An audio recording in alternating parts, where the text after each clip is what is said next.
Like, what do? You can't kill him anymore. And if you can't kill an alchemist in a straightforward way as the game goes.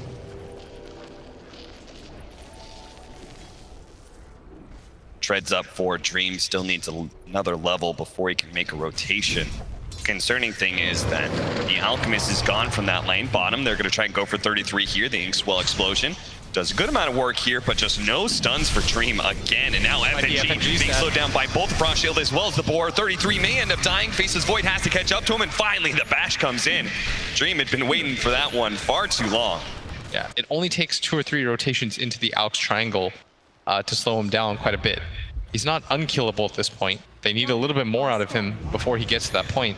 And it's not even like Nico Baby really wants to fight in this position. Mass rotations. They're going to lead off with the LSA from Vampire. They will be able to get that kill. Meanwhile, the Primal Roar doesn't do a damn thing to GPK.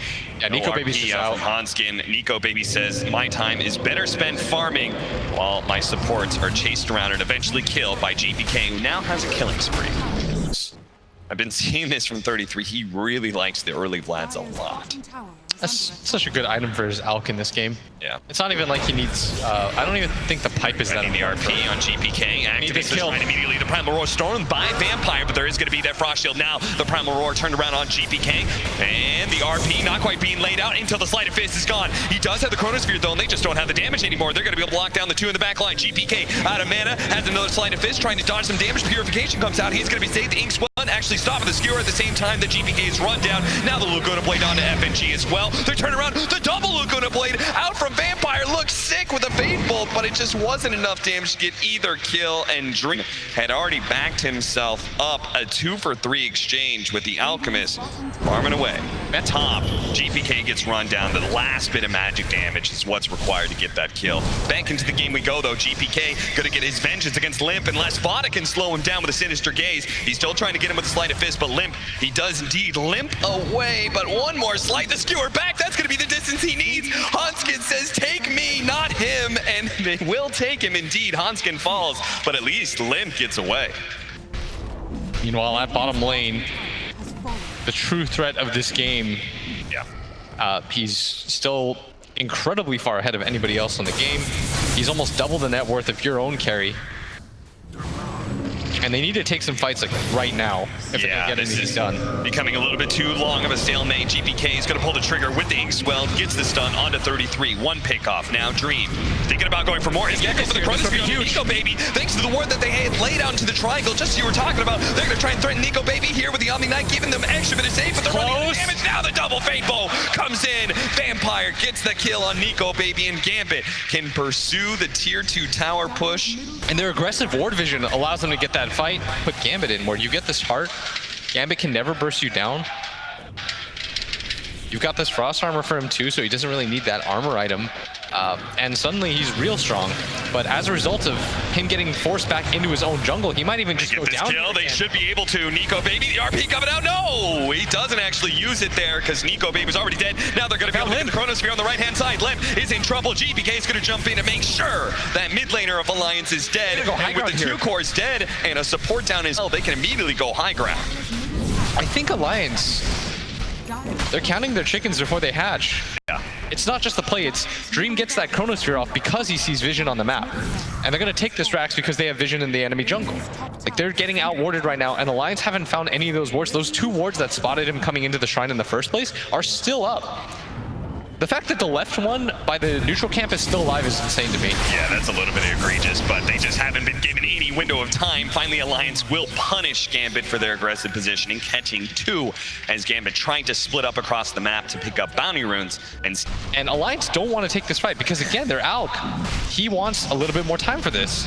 Unstable Concoction already used. It may not be up in time. 5 seconds. Before Roshan falls, he does have the Blink Dagger. He can make a big splash here with 1 initiation. They do manage to find Limp though. The silence laid out onto him. Now the Chronosphere with Nico Baby having the Unstable Concoction already popped. He's going to stun himself with the Inkswell to follow it up. It is just chain stun Nico Baby's Sinister Gaze. Bite him a little bit more time with God more, but it's not enough. The damage comes in. Now the Purification out onto Dream to keep him healthy as they just pick off Alliance one after another. 33 is going to be the 3rd kill. Looks like Hanskin, they know where he's at. And the Roshan. He's going to try and chase him down with the Arcane Rune. Hanskin's just gonna farm. He's like, I'm dead. Yep, I know he you guys knows are it. catching up to me. He's going to try and push out the lanes as best he can, but an ultra kill for GPK. This, You're tipping off that you know that you see them. They've got gap close, and you've used your only defensive ability. There's no save on your team. Once you use that Yules, the Ember Spirit feels perfectly fine chasing after you.